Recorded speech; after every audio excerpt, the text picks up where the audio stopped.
The brutal Battle of Stalingrad ended with the capture of hundreds of thousands of prisoners, but also with the needless death of thousands of German soldiers trapped within the Stalingrad encirclement. While Paulus was considered by many in his time to have been a coward who chose to surrender rather than commit suicide, he actually rejected multiple opportunities to end the battle far earlier, such as on the 7th of January 1943, when the Soviets offered a truce. The men sent to negotiate this were Major Alexander Smyslov, an intelligence officer, and Captain Nikolai Dyatlenko, a German-speaking officer who was responsible for interrogating captured generals. Smyslov and Dyatlenko were given the best uniforms and equipment available, accompanied by a trumpeter, and sent to try and cross no man's land.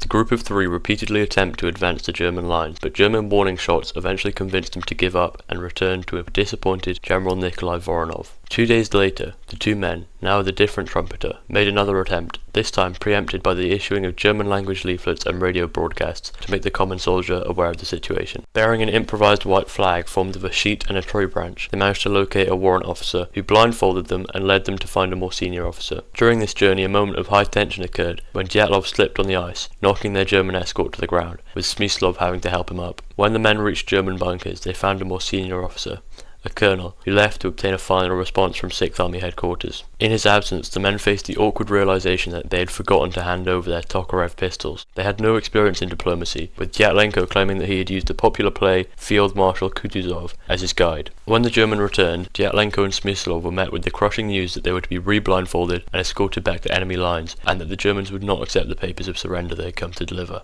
Most historians blame this on General Schmidt, who was thought of as Hitler in the Kessel, being the most fervent Nazi in the 6th Army's command.